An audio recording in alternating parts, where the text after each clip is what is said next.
이번 주가 우리 고유의 명절 설날입니다. 설 명절이 되었지만 정부에서는 지난 추석 때도 우리가 할 수 있으면 고향에 가지 말고 부모님을 만나는 것은 다음에 가라라고 그렇게 얘기해서 저희들이 잘 순종했는데, 또 설 명절이 됐는데도 이번에도 또 가지 마라, 5명 이상 모이지 마라, 고속도로 톨비도 이번에는 공짜로 안 된다, 이렇게 얘기하면서 설 명절에도 비대면으로 가족들을 만나야 될 것을 계속해서 뉴스로 공지하는 것을 보게 됩니다. 명절에는 고향도 가고 부모 형제도 만나고 사랑하는 사람들과 만남도 가져야 되는데, 세상이 온통 혼란스럽고 또 여의치 못해서 사랑하는 부모들도 만나지 못하는 그런 형편에 처했습니다. 또 연약해서 병원에 계신 분들이 있지만은요, 병원에 가서 찾아가서 배울 수도 없고 또 만날 수도 없는 그런 현실들 앞에서 참 막막하고 때로는 안타까운 그런 마음이 우리 마음속에 있습니다. 그래도 명절에 가족들을 만나고 또 신앙이 없는 가족들은 차례도 지키고 하면서 이렇게 명절을 보내게 되는데, 이런 상황 가운데서 참 힘들고 어려운 상황 현실들을 보면서 빨리 하나님께서 우리의 삶이 참 예전처럼 정말로 평범한 삶 가운데 있지만은 그런 삶이 하나님의 놀라운 주의 축복이었다라는 그런 삶으로 빨리 돌아가기를 위해서 기도하게 되는 것입니다. 명절이 되면 믿는 성도들은 또 제일 많이 신경 쓰이는 게 바로 우상 숭배일 것입니다. 제사의 문제들 때문에 많은 분들이 고민 많이 하는 것을 보게 됩니다.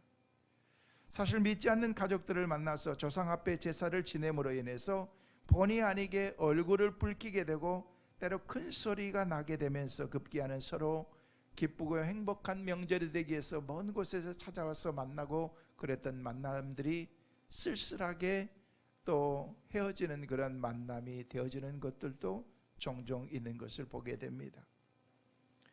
명절마다 우리 성도들이 이런 안타까운 일들을 당하게 되기 때문에 참으로 고민이 되지 않을 수가 없는 것입니다. 여러분, 혹여 믿지 않는 가족들이 있어서 제사하고 우리의 방식과 조금 다르게 한다고 할지라도 어떤 경우에도 여러분 서로 부딪히지 마세요. 그런 것들 때문에 서로 이렇게 아기다툼하면서 싸우지 마세요. 그냥 조금 인내하고 기다려주세요. 왜냐하면 우리는 우리 나름대로의 삶과 방식이 있고 하나님 앞에 이래서는 안 된다는 그런 생각을 가지고 있지만, 그 가족들은 신앙이 없기 때문에 그들이 하는 것이 옳은 것이고 그렇게 하지 않으면 불효하는 것 같다라는 그런 생각들이 있기 때문에 그런 것입니다. 그냥 다르기 때문에 그냥 이해해주고, 시간이 지나면은 그들도 하나님 앞에서 신앙을 갖게 되면은 온 가족들이 화목하게 하나님께 추모 예배를 드리면서 그럴 수 있는 시간들이 빨리 오도록 우리가 기도하는 것밖에 없습니다. 그리고 기회가 주어지면 그때 강하게 복음을 전하고, 또 예수 믿는 사람들의 삶이 얼마나 복되고 하나님께 추모하면서 예배하는 것이 얼마나 귀하다는 것을 깨닫게 될 것입니다. 믿지 않는 집안은 명절에 추모 예배를 드리지 않지만, 우리 믿음의 사람들은 온 가족들이 모여서 하나님께 예배하면서 또 차례를 지키는 그런 예식들을 갖기도 하는 것을 보게 됩니다. 여러분, 추모 예배를 드리는 이유는 왜 그렇습니까? 조상에 빛났던 그런 그 업적들을 생각하고 또 유언과 유덕을 생각하면서 그대로 살지 못한 것은 하나님 앞에 회개하고, 그리고 지금까지 그렇게 살았던 것들을 우리의 후손도 자녀들도 후손이 그렇게 이어나갈 수 있도록 하는 것이 추모 예배의 의미라고 생각되어집니다. 그리고 살아계신 부모님께 갑절의 효도를 드리기로 결심하는 시간이고, 형제와 친척 간에 서로 사랑하면서 우애 있게 살아가는 그런 결심할 수 있는 시간이 바로 그런 시간이라는 거예요. 네 번째는 불신 집안에서 드려지는 제사가 우리에게 문제라는 것입니다. 성경에서 제사는 오직 하나님께만 제사해야 된다라고 우리에게 말하고 있습니다. 그 외에 드리는 모든 제사는 엄밀하게 따지면 그것은 우상 숭배인 것입니다. 하나님께서 가장 싫어하는 것이 바로 우상숭배입니다. 성경은 우상숭배에 대해서 강력하게 말하면서 십계명 가운데서 가장 먼저 우리 가운데 말씀하신 것들이 우상숭배하지 말라라고 그렇게 말씀하셨던 거예요. 여러분, 구약 레위기 26장 1절에도 우상숭배에 대해서 말하면서 우리에게 이렇게 말씀하고 있습니다. 같이 보십니다. 너희는 자기를 위하여 우상을 만들지 말지니 조각한 것이나 주상을 세우지 말며 너희 땅에 조각한 석상을 세우고 그에게 경배하지 말라. 나는 너희의 하나님 여호와임이니라. 여기 말씀하니까 우상을 만들지 말고 그것에 경배하지 말라라고 그렇게 우리에게 말하고 있다는 것입니다. 신약에 넘어와서 고린도전서 10장 오늘 본문의 말씀 14절 말씀에 뭐라고 말씀하십니까? 같이 보십니다.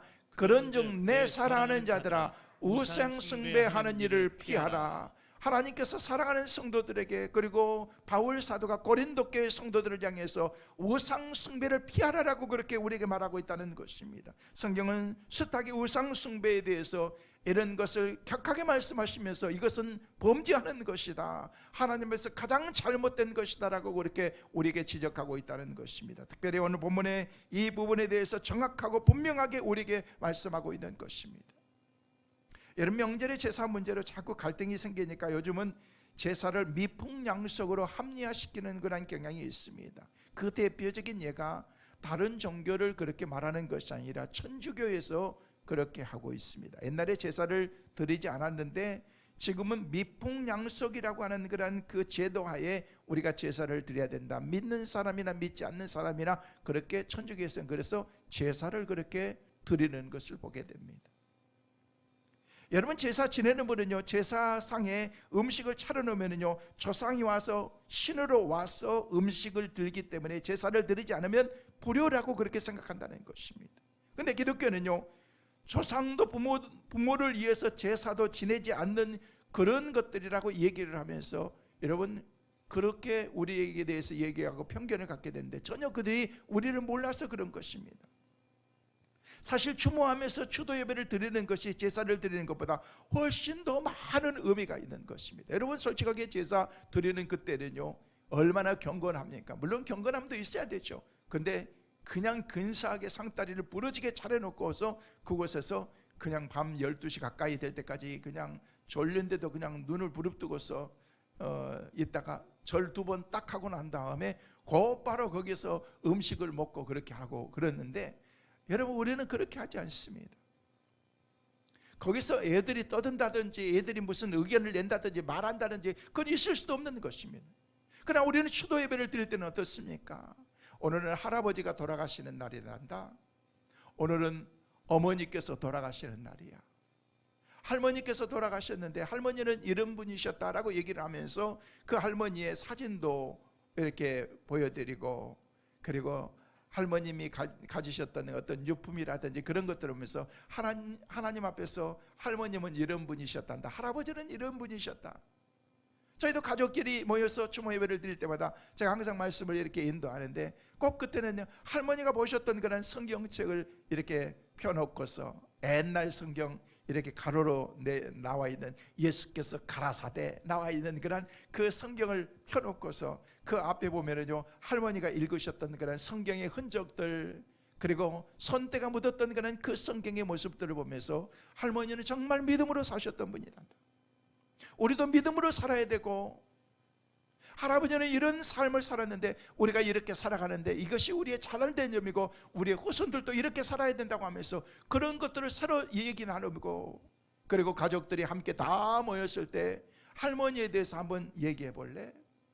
한 번도 보지도 못했던 그런 할머니에 대해서 얘기를 하고, 어렸지만 잘 기억이 나지 않지만 할아버지에게 받았던 그런 작은 인상들, 좋은 추억들도 얘기 나누면서 그랬을 때 얼마나 아름다운 그런 교제의 장이 되는지 모릅니다. 믿지 않는 가족들도 와가지고 이게 그리스도인들의 제사군요 라고 그렇게 말하더라고요.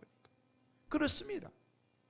이게 진정한 추모 예배의 의미이지 그냥 상 차려놓고 절 2번 하고 그게 끝이 아니라, 여러분, 추도 예배를 드리기 때문에 불효의 종교라고 하면은 절대 그것은 잘못된 것입니다. 우리 기독교만큼 효행을 강조하는 종교도 없습니다. 성경은 불효를 사형죄로 엄히 규정하고 우리에게 있기 때문에 그런 것입니다. 그래서 출애굽기 21장 15절 말씀에 우리에게 그렇게 말씀하십니다. 같이 보십니다. 자기 아버지나 어머니를 치는 자는 반드시 죽일지니라. 다시 한번 보십시오. 방송실 신경 쓰시고 떼워주세요. 다 같이 보십니다. 시작. 자기의 아버지나 어머니를 저주하는 자는 반드시 죽일지니라. 그 뒤에 17절 말씀에 보니까, 15절 말씀에도 보니까 자기의 아버지나 어머니를 치는 자는 반드시 죽일지니라 라고 그렇게 얘기하고 있습니다. 이처럼 효도를 강조하는데 불효의 종교라고 하면은요, 이는 기독교를 모르고 하는 그런 소리라는 것입니다. 여러분, 기독교에는 추모식은 부모님의 은혜를 기억하면서 유언을 되새기고 불효한 날을 되새기면서 회개하는 그런 그 시간을 갖는 것이 추모식의 의미라는 거예요. 여러분, 추모식과 제사의 차이는 죽은 자를 위해서 음식을 차리거나 절하지 않을 뿐, 그날에 이미 고인이 된 그분이 좋아하는 음식을 만들어 놓고 가족들이 그 음식을 함께 먹으면서 나누는 거예요.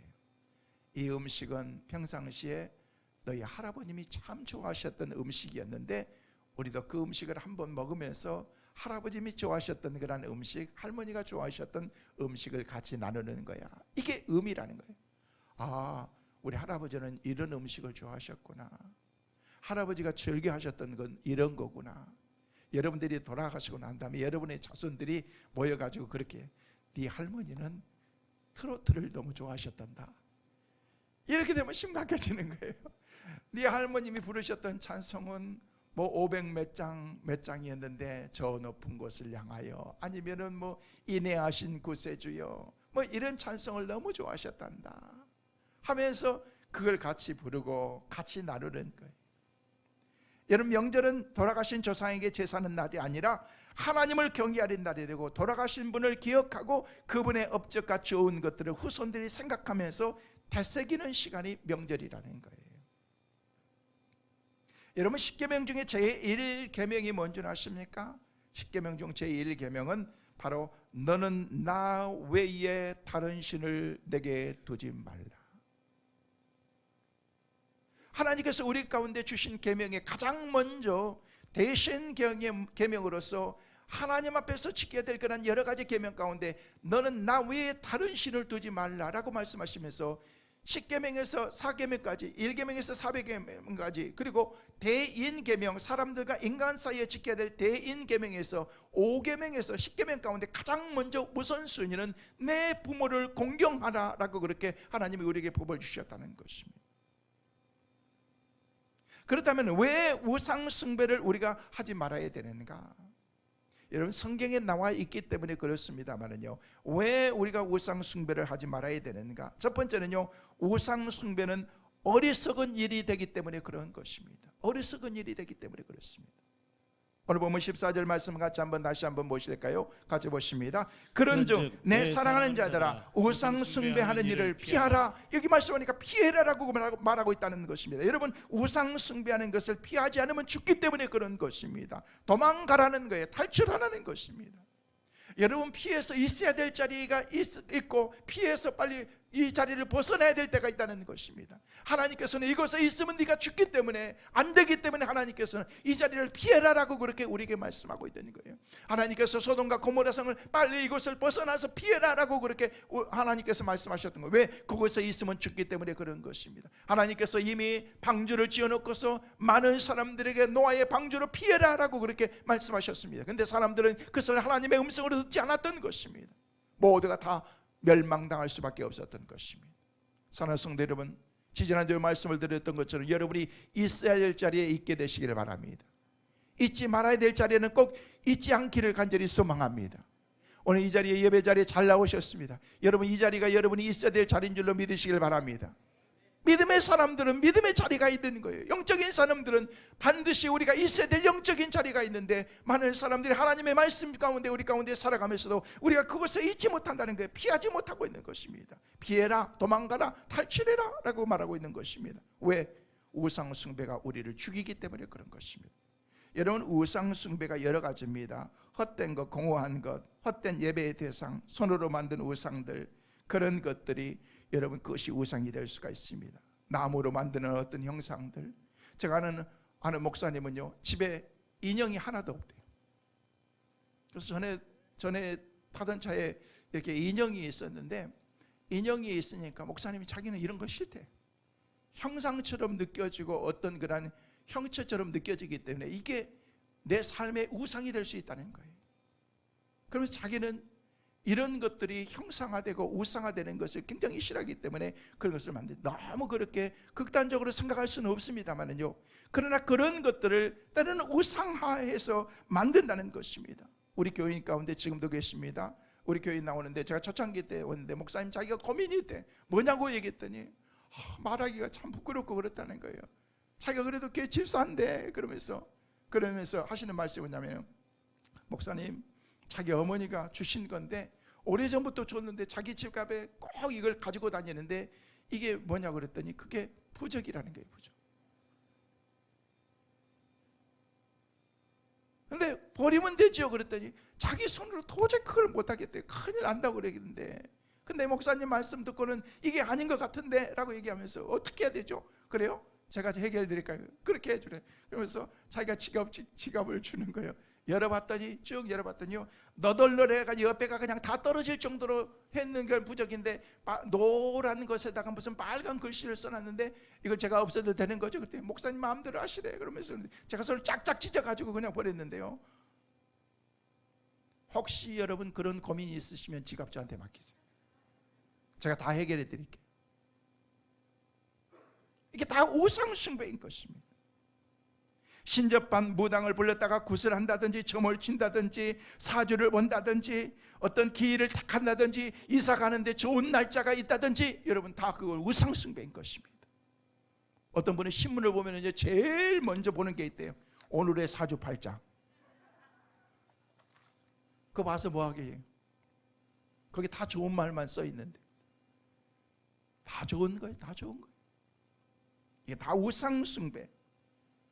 여러분, 조상에게 제사 지냄을 고유 전통으로 알고 있지만 애당초 우리나라는 하늘에 제사하는 것, 제천 행사가 있었지 그 외에는 조상 숭배라는 그런 그 말 자체가 우리에겐 없었던 거예요. 중국도 공자 이전에는 제사가 없었습니다.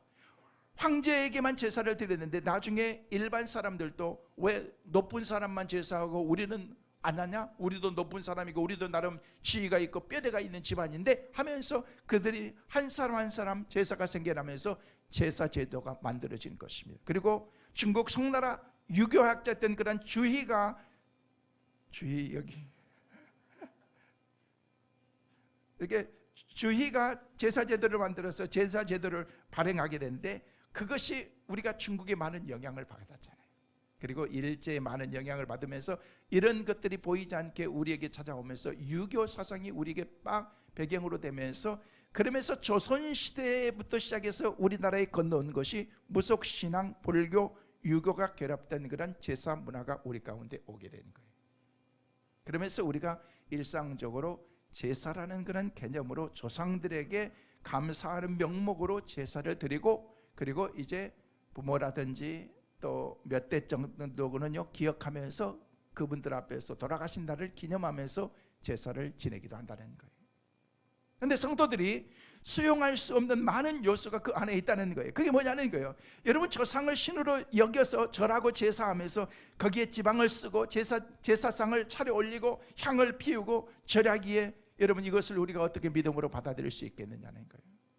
신앙은 너무 다르고 맞지 않기 때문에 그런 것입니다. 여러분, 성경의 본래 제사는요 지금의 예배인 거예요. 구약시대는요 모든 제사에는 제물을 잡아서 하나님께 제사를 드리면서 이게 예배의 형식으로 우리 주님께서 이 땅에 오시면서 본인이 모든 제물이 모든 것을 한 번에 드릴 수 있는 제물이 되어서 이제는 누구든지 예수 그리스도의 이름으로 하나님께 나갈 수 있는 그런 하나님의 은혜를 주셨다는 거예요. 이게 바로 제사의 개념인 예배라는 것입니다. 예배.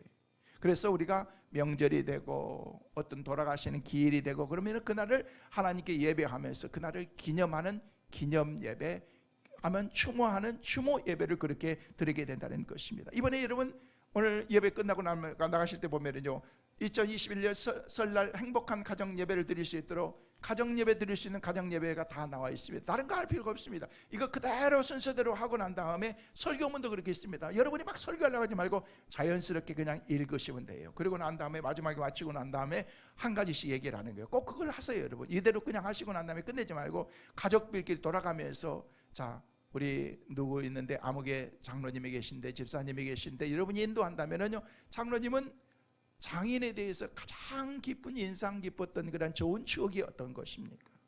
따님에 대해서는 어머니는 어떤 것이 제일 기억에 남습니까? 그러면 그냥 거기에서 그냥 나는 어머니 생각하면 치가 떨린다라고 그렇게 말할 사람 아무도 없습니다.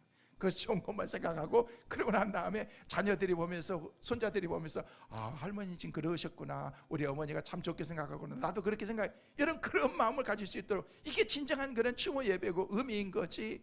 그냥 모여가지고 밤 12시까지 기다렸다가 막 졸린 눈으로 그냥 그리고 절 2번 하고 난 다음에 그냥 거기에 올라와 있는 거 딱 마시면서 그냥 거기에서 밤 12시가 됐으니까 빈속에 술 한잔 마시면은요, 그 밤중에 술 한잔 먹으면 완전히 그냥 맛이 가는 거죠. 그러고 나면은요, 이제 그때부터는요 분위기가 이상해지네. 여러분, 그게 진정한 의미의 제사는 아니라는 걸 생각해요, 저는.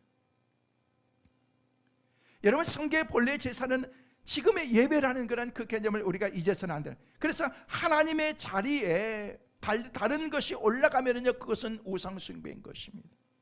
여러분, 인도의 대시노크 지역에 카르니마 아빠라고 하는 그런 사원이 있는데요, 이 사원은요 무슨 사원이냐면은요 쥐사원이에요. 쥐사원. 그래서 여기에는요 그냥 지역마다 그냥 쥐가 신인 거예요. 그래서 사람들이 있는데도 쥐가 저렇게 많아가지고, 그래서 저 사원에 가면은요 항상 하는 일이 뭐냐면 우유를 사가고 빵을 사가가지고 쥐신에게 주는 거예요. 쥐신에게 갖다 주면은요 쥐들이 저렇게 와가지고 같이 이렇게 막 먹고, 그런데 사람들이 쥐를 더 두려워하고 가까이 가지 않는 거예요. 왜? 신이기 때문에. 그러면서 그냥 막 이게 까르니마 라빠 이렇게 사원에는요, 템플 안에는요 쥐가 막 엄청나게 많은 거예요. 근데 만약에 여러분들이 저기에 가가지고 조심해야 될 게 뭐냐면요, 쥐 꼬리를 밟으면요 미아 450달러의 벌금을 물어야 돼요. 잘못해가지고 뒷걸음질했다 쥐를 밟아가지고 죽었다 그러면요 그 쥐의 금 형상을 만들어서 동상을 만들어놔야 돼요. 절대 그곳엔 가지 마세요. 그래서 피해라 라고 얘기를 하는 거예요.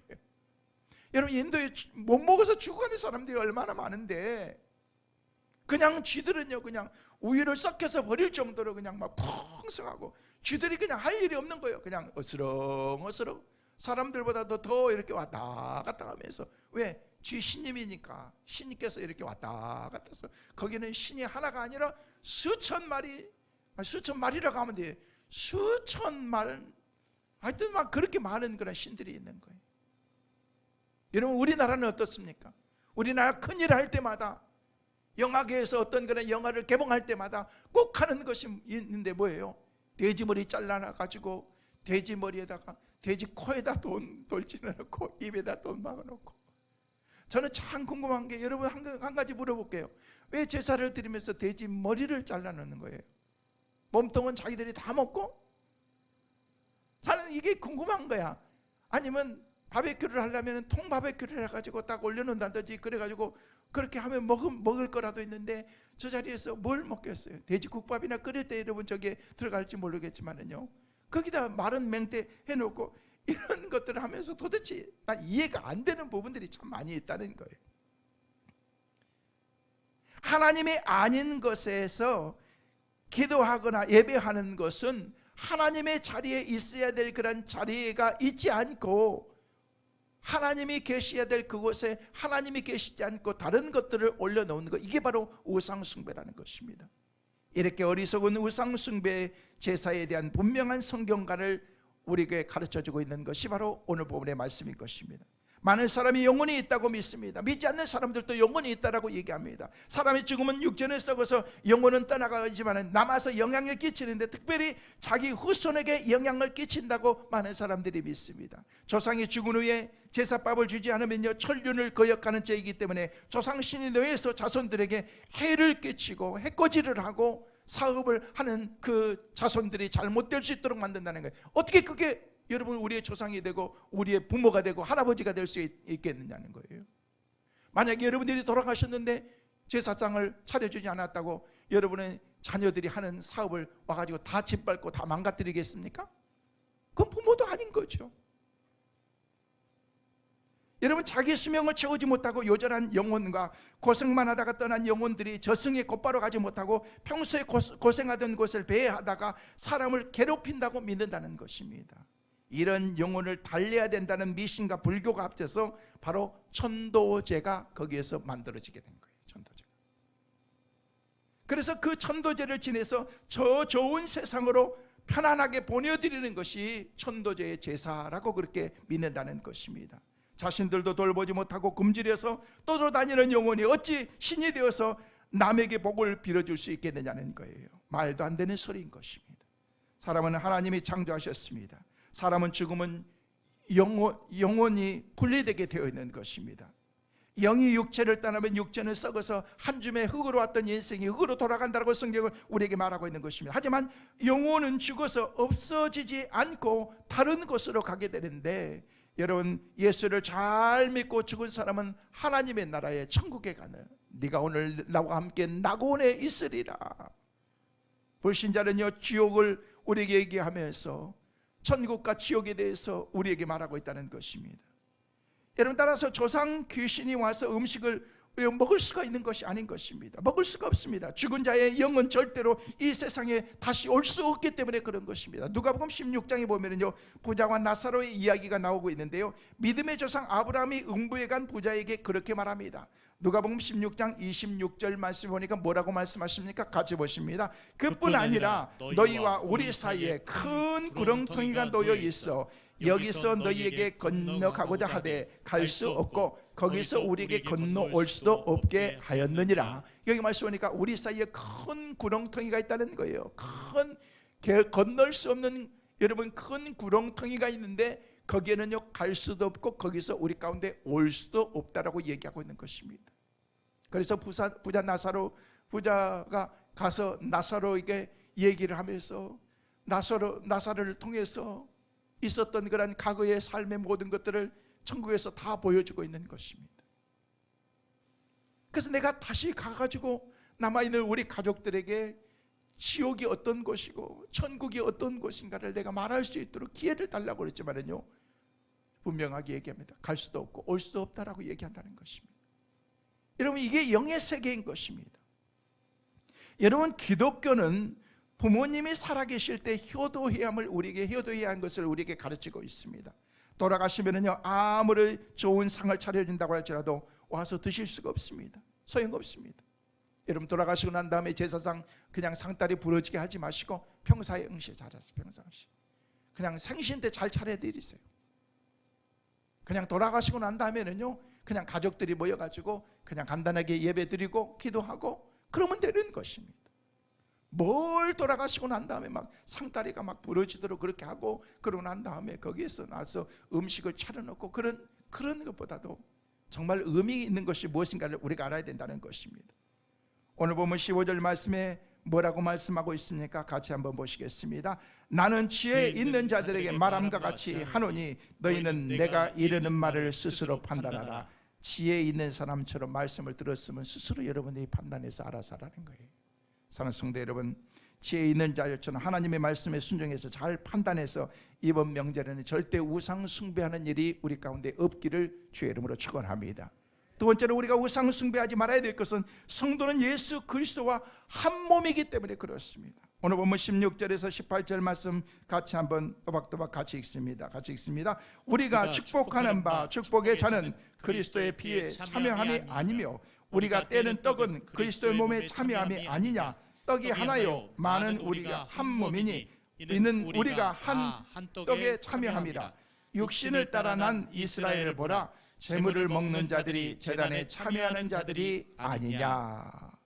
여기서 축복의 잔과 그리스도의 피에 참여한다는 말은 성찬을 먹고 성찬을 나눈다라는 그런 그 의미인 것입니다. 여러분, 성찬에 참여해서 떡과 포도주를 먹고 마시면요, 우리가 주님과 하나 된다는 뜻이라는 거예요. 연합된다는 뜻이라는 것입니다. 우리가 우상 숭배해서는 안 되는 이유가 바로 여기에 있다는 것입니다. 참여한다는 이 코이노니아라고 하는 그런 서로 교제하면서 서로 상호 교류하면서 교통을 말하는 것입니다. 우리가 주님의 한 지체인데 어떻게 우리가 우상과 교제하면서 또 하나님과 같이 교제할 수 있겠느냐는 거예요. 만일 우리 중에 누구라도 우상 숭배하는 이가 있다면요, 그 사람은 진정한 그런 하나님의 사람이라고, 온전한 신앙의 사람이라고 말할 수가 없는 것입니다. 예수 그리스도의 죽음을 헛되이 여기는 그런 사람인 것입니다. 여러분, 고대 근동에서는요, 함께 먹고 마시면요 서로 형제라고 그랬어요. 우리 그리스도 안에서 함께 먹고 마시는 것은 형제. 그 당시에 마호메트 시대에 유명한 아랍 장군이었던 그런 자이드 알 카일이라는 그런 그 장군이 있었는데요, 어느 날 도둑놈이 와가지고 그 장군의 낙타를 훔쳐간 거예요. 낙타를 훔쳐갔는데 나중에 그 사람이 들킨 거예요. 잡힌 거예요. 잡혀가지고 신문하면서 이 사람은 나중에 처형을 해서 목을 쳐서 죽여야 됩니다. 죽이려고 이렇게 보면서 네가 왜 이것을 훔쳤느냐라고 얘기하면서 추궁하다 보니까 나중에 뭐냐면요, 그 장군이 마셨던 그런 그 잔에 우유가 있었는데, 우유가 있어서 그 잔을 자기가, 그 도둑이 마신 거예요. 나중에 보니까요, 자기가 먹었던 음식을 이 도둑도 먹은 거예요. 그것을 알게 된 이 사람이요, 그 사람을 목을 칠 수가 없는 거예요. 왜? 이미 나와 함께 음식을 나눴기 때문에, 먹었기 때문에 목을 칠 수가 없게 된 거예요. 여러분, 그리스도와 한 몸이라는 것이 무슨 줄 아십니까? 하나가 되었다는 거예요. 하나. 예수 그리스도 안에서 한 피 받아 한 몸 이룬 예수 그리스도의 피를 마시고 예수 그리스도의 마디인 그런 그 몸을 우리가 먹음을 통해서 한 지체가 되었다는 것입니다. 우리 주님께서 제자들에게 마지막으로 주셨던 그런 만찬을 주시면서 너희는 이제 하나다, 한 형제라는 것입니다. 뿔뿔이 흩어졌던 그런 제자들이 함께 모여서 하나의 공동체를 이루게 된 것입니다. 우리 성민의 공동체 안에 하나님께서 예수 그리스도의 이름 안에서 우리를 하나로 만들어 주신 공동체라는 것입니다. 그래서 하나 된 것을 우리는 힘써 지키면서 우리가 나가야 된다는 것입니다. 여러분, 신과 예배자가 함께 먹고 마시며 이런 표현을 통해서 교제가 그 가운데 선포된다는 것입니다. 예수 그리스도의 죽음을 헛되이 여기지 말라는 것입니다. 왜? 예수 그리스도가 내 안에 함께 계시는 그런 주님의 사람들이기 때문에 그렇습니다. 오늘 보면 19절 20절 말씀 계속해서 같이 한번 보십니다. 그런즉 내가 무엇을 말하느냐? 우상을 제물로 무엇이며 우상은 무엇이냐? 무릇 이방이 제사하는 것은 귀신에게 하는 것이요 하나님께서 제사하는 것이 아니니 나는 너희가 귀신과 교제하는 자가 되기를 원하지 아니하노라. 여러분, 고린도 교회에도 우리들처럼 제사 문제가 많은 그런 문제가 되었던, 갈등이 많았던 것 같습니다. 고린도 지역에 가면요 얼마나 많은 신전들이 있고 우상 숭배하는 일들이 많이 있는지 모릅니다. 그래서 고린도 교회 성도들을 바라보면서 바울은 제사에 대해서 명확하게 말씀을 하고 있는 것입니다. 이게 바로 오늘 본문의 말씀이라는 것입니다. 그러면서 죽은 자를 위해서 제사 드리지 말고 귀신과 교합하는 것을 너희가 하나님 앞에서 죄를 지어서는 안 된다라고 그렇게 얘기하고 있다는 것입니다. 왜 죽은 자들을 위해서 드리는 제사가 귀신에게 드리는 우상인가? 그것을 우리가 알아야 되는 거예요. 여러분, 제사 드릴 때마다 여러분 옛날에 기억하실 거예요. 제사 드리면요 꼭 거기에 지방을 쓰게 되는데 그 지방에 뭐라고 씁니까? 거기에는요 현고 학생 부군 신이라고 그렇게 기록합니다. 여러분, 거기에 제사를 드리면서 항상 한문으로 현고 학생 부군 신이, 저 말이 무슨 뜻인 줄 알고 쓰십니까? 여러분, 이게 여기서 현고라는 그런 그 말은요 돌아가신 아버지를 뜻하는 것입니다. 높여서 하는 얘기인 것입니다. 학생은요 생전에 벼슬을 하지 못하고 죽은 사람이라고 할지라도 그곳에 높여서 이르는 그런 그 일컫는 얘기인 것이죠. 부군이라는 것은요 돌아가신 아버지나 대대의 할아버지를 높이는 말이고 마음을 지키는 신을 의미하는 것입니다. 그리고 신이는요 재물을 차려 놓았으니 신으로 이제 와서 앉아 계십시오. 다시 말해서 돌아가신 아버지와 돌아가신 할아버지나 조상신이 나타나서 우리를 굽어 살펴 보호해 주십시오 라고 하는 그런 그 뜻이 현고 학생 부군 신이라는, 이게 진정한 우상 숭배라는 거예요. 근데 많은 사람들이 이걸 아무런 의미도 모르고 당연히 그렇게 제사함을 그렇게 하는 것이기 때문에 라고 하면서 그렇게 하고 있다는 것입니다. 아무리 위패를 만들고 향을 피워놓고 생전에 좋아하시는 그런 음식을 차려놓아도 한 번 떠난 영혼은요 다시 돌아올 수 없습니다. 귀신만 기쁘게 할 뿐이라는 거예요. 사랑하는 성도 여러분, 예배를 받으실 분은 오직 하나님 한 분밖에 없음을 믿으시길 바랍니다. 우리가 귀신이 좋아하는 일을 하면 안 돼요. 우리 목사님이 설교하셨는데 이번 명절에 다 모였는데 이건 귀신이 하는 짓이라고 그럽니다. 그렇게 하면 또 안 되고 지혜롭게 가셔서 여러분 마음속으로만 그렇게 생각하라는 거예요. 거기서 상다리 다 차려놓고 그냥 제사 드리는데 이 사탄의 자식들이 하는 일을 하면서 막 하면은요 그때부터는요 이게 복잡해지는 거예요. 거기서 뭐 하는 거예요? 그냥 조용히 기도하면서 저는 그래도 우리 성민교회 권사고 집사인데 형님 오늘은 제가 제사 대신에 기도하겠습니다 하면서 기도하라고 그래서 대표 기도하라 그러면 진짜 참 좋은 거고 기도문 하나 작성해서 가세요. 만약을 위해서. 그래서 아니면은 여러분 혼자 기도하는 거. 하나님 저 인간들이 빨리 예수 믿게 도와주세요. 그래서 우리가 추모 예배 드릴 수 있도록 해달라고 그렇게 기도하고 속으로 그렇게 하면서 그러면서 나중에 기회가 되면은요 이제 나중에 그들도 깨닫게 될 것입니다. 하나님 앞에서 우리가 어떻게 예배를 드려야 될 것인가? 여러분 구약에 보면은요 출애굽기 20장 3절에서 5절 말씀이니까 좀 깁니다만 같이 한번 보실까요? 같이 보십니다. 너는 나 외에 다른 신을 내게 두지 말라. 너를 위하여 새긴 우상을 만들지 말고 또 위로 하늘에 있는 것이나 아래로 땅에 있는 것이나 땅 아래 물속에 있는 것에 어떤 형상도 만들지 말며 그것들에게 절하지 말며 그것들을 섬기지 말라. 나 내 하나님 여호와는 질투하시는 하나님인즉 나를 미워하는 자는 죄를 답게 아버지로부터 아들에게로 3, 4대 이르게 하거니와. 그 뒤에 여호수아 23장 16절도 같이 보십니다. 시작. 만일 너희가 너희의 하나님 여호와께서 너희에게 명령하신 언약을 범하고 가서 다른 신들을 섬겨 그들에게 절하면 여호와의 진노가 너희에게 미치리니 너희에게 주신 아름다운 땅에서 너희가 속히 멸망하리라 하리라. 여러분 복음고사하고 하나님의 저주만 받게 된다는 거예요. 사랑하는 성도 여러분, 우리는 그리스도의 한 몸 된 사람들입니다. 지체된 사람인 것입니다. 우상 숭배한다는 것은 주님과 분리되는 것을 의미하는 것입니다. 주님과 가까이하고 하나님께 가까이 하는 것이 복이다라고 오늘 우리 교회 올해 주신 그런 표의 말씀인 것입니다. 사랑하는 성도 여러분, 주님의 지체된 우리는 오직 주님만 바라보면서 절대 우상 숭배하지 않는 하나님께 더 가까이 나가는 복된 하나님의 자녀들 꼭 되시기를 주의 이름으로 축원합니다.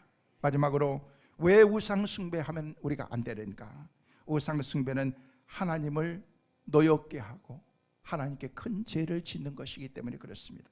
오늘 21절 22절 같이 보십니다. 너희가 주의 잔과 귀신의 잔을 겸하여 마시지 못하고 주의 식탁과 귀신의 식탁에 겸하여 참여하지 못하리라. 그러면 우리가 주를 노여하게 하시니라. 우리가 주보다 강한 자냐? 여러분, 우리가 하나님을 섬기면서 동시에 우상을 섬기면 하나님과 우상을 동격시하기 때문에 하나님을 모독하는 일이 된다는 거예요. 하나님을 진노하게 만드는 일이 된다는 것입니다. 제사 지내고 난 다음에 꼭 상을 차려놓고 난 다음에 꼭 나중에 마지막에는요 그냥 숯을 들어가지고 차려놓은 밥 중간에 쑥 꼽아 넣잖아요. 그것을 우리는 음복이라고 얘기를 합니다. 그리고 난 다음에 나중에 이제 술도 마시고 그리고 음식도 같이 나눠 먹는데, 그러면은 물어봐요. 목사님, 그 제사 드렸는데 그 음식을 먹어도 돼요? 안 먹어야 돼요? 라고 얘기를 하는데, 여러분 제사상에 올라간 것은 안 드시는 게 좋습니다. 먹었다고 그래서 뭐 지옥 가는 거 아니에요.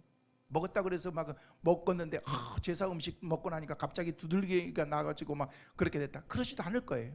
그렇지만은요 제사상에 올라간 거 안 드셔도 돼요. 근데 여러분 제사상에 올라간 거는요 인사하신 분들이 다 그분들이 드시잖아요. 그분들이 드시게 놔두고 여러분들은 따뜻한 거 뒤에 안 올라간 거 그거 드세요. 그게 여러모로 좋은 것 같아요. 그리고 여러분이 신앙에 따라서 뭐 먹는다고 그래서 뭐 크게 잘못하고 그런 건 아니지만은요, 저는 할 수 있으면 제사상에 올라간 음식은 먹지 말라고 얘기를 합니다.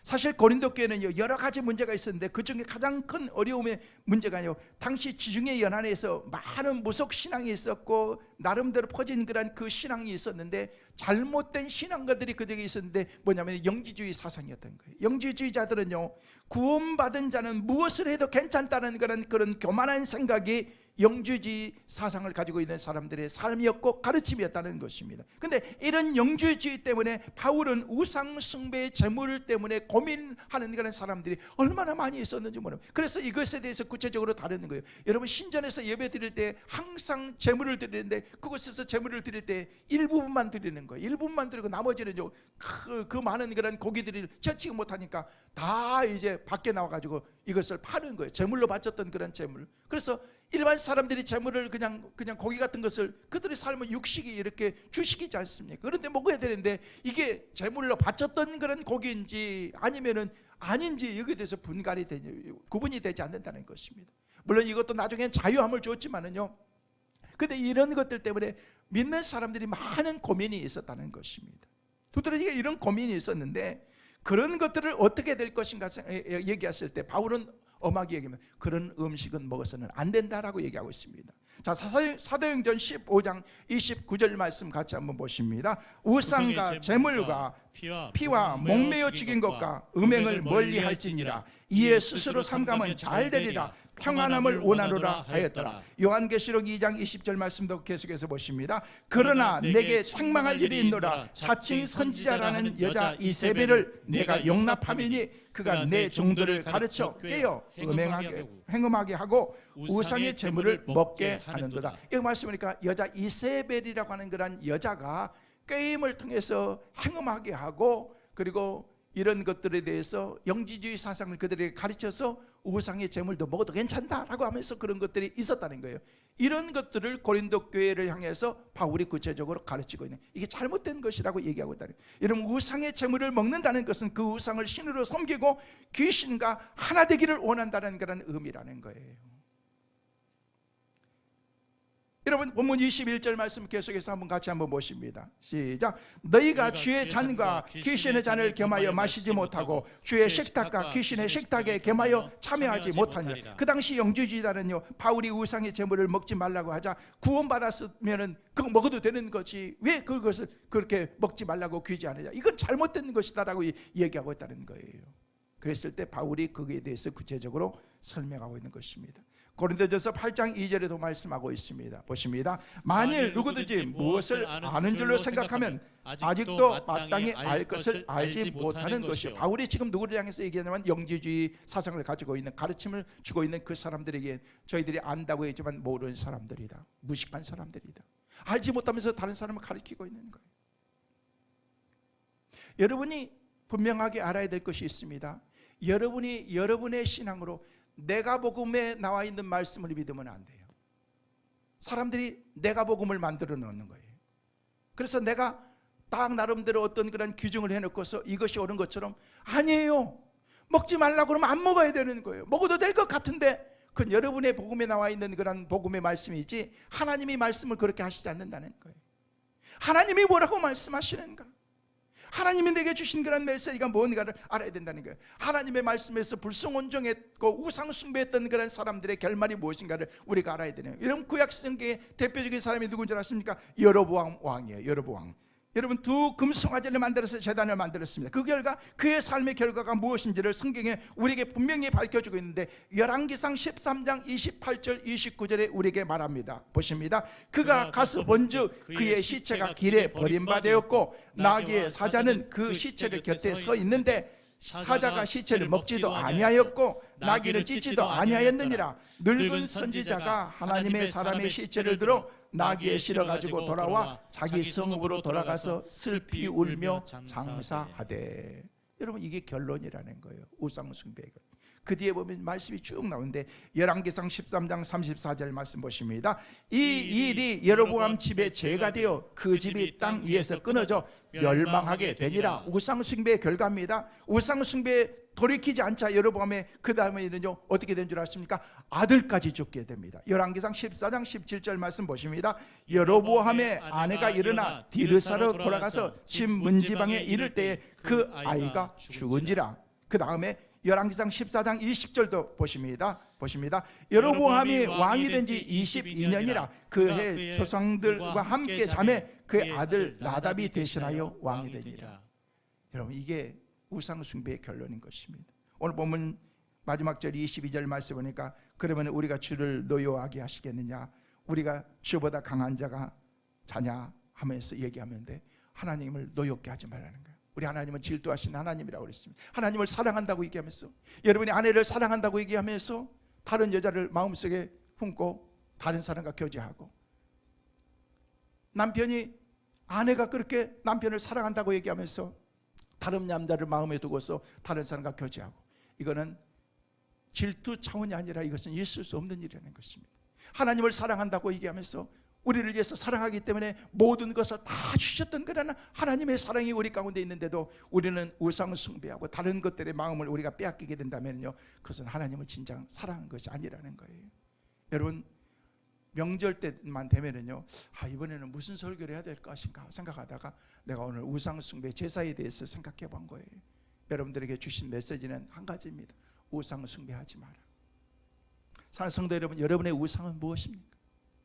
나는 하나님 외에 다른 신은 섬기지 않았는데, 여러분, 예수 믿는 사람들이 얼마나 복받는 것을 알아야 됩니다. 여러분, 예수 믿는 나라가 복받는 그런 나라를 보십시오.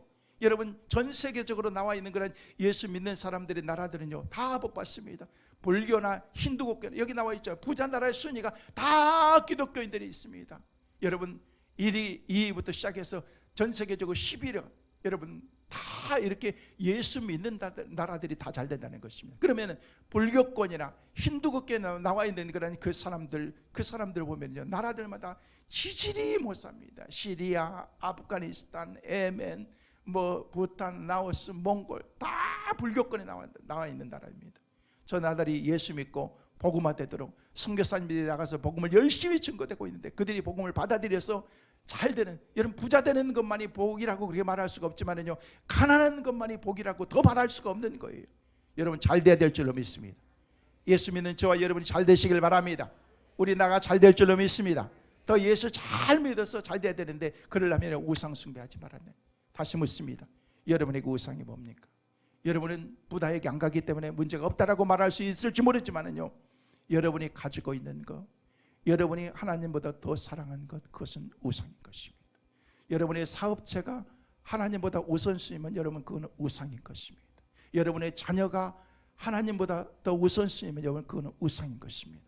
돈이 하나님보다 먼저면 여러분 그것은 우상인 것입니다. 그것은 버리지 않으면 망하게 되는 것입니다. 이것을 깨닫게 되는 은혜가 있기를 간절히 소망합니다.